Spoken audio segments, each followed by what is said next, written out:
सौभाग्य मानता हूं कि हमें द्रौपदी मुर्मू जी को राष्ट्रपति बनाने का अवसर मिला।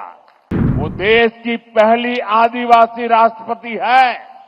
जब एनडीए ने द्रौपदी मुर्मू जी का राष्ट्रपति का उम्मीदवार बनाना तय किया तो हमारे नीतीश बाबू ने पूरे देश के लोगों को अपील की थी कि द्रौपदी मुर्मू जी को भारी मतों से जिताना चाहिए। साथियों, संस्कृति हो या फिर सामाजिक न्याय, आज की ये एनडीए सरकार का मानस कुछ अलग ही है। मैं इसे भाजपा ही नहीं बल्कि एनडीए का सौभाग्य मानता हूं कि हमें द्रौपदी मुर्मू जी को राष्ट्रपति बनाने का अवसर मिला। वो देश की पहली आदिवासी राष्ट्रपति है। मुझे याद है जब एनडीए ने द्रौपदी मुर्मू जी का राष्ट्रपति का उम्मीदवार बनाना तय किया तो हमारे नीतीश बाबू ने पूरे देश के लोगों को अपील की थी कि द्रौपदी मुर्मू जी को भारी मतों से जिताना चाहिए। आज जिस पीएम जनमन योजना के तहत अनेक काम शुरू हुए हैं, उसका श्रेय भी राष्ट्रपति द्रौपदी मुर्मू जी को ही जाता है। जब वो झारखंड की राज्यपाल थी और फिर जब वो राष्ट्रपति बनी तो अक्सर मुझसे आदिवासियों में भी अति पिछड़ी आदिवासी जनजातियों का जिक्र किया करती थी।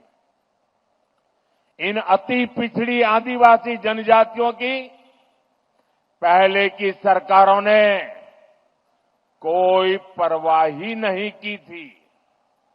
इनके जीवन से मुश्किलें कम करने के लिए ही 24,000 करोड़ रुपए की पीएम जनमन योजना शुरू की गई।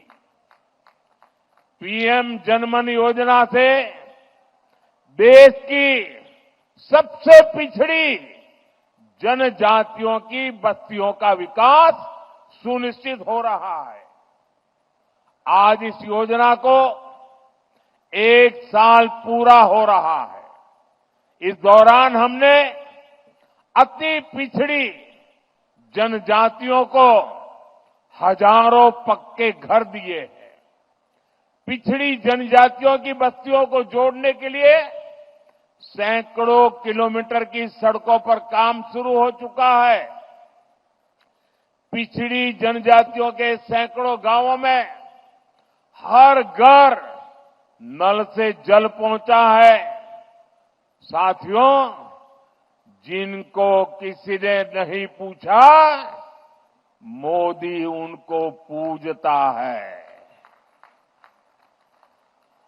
पहले की सरकारों के रवैये के कारण आदिवासी समाज दशकों तक मूल सुविधाओं से वंचित ही रहा।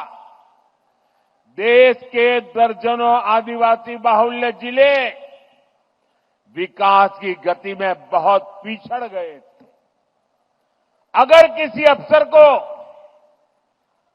सजा देनी हो, उसको पनिशमेंट देना हो, तो पनिशमेंट पोस्टिंग भी ऐसे जिलों में की जाती थी। एनडीए सरकार ने पुरानी सरकारों की सोच को बदल दिया। हमने इन जिलों को आकांक्षी जिले घोषित किया।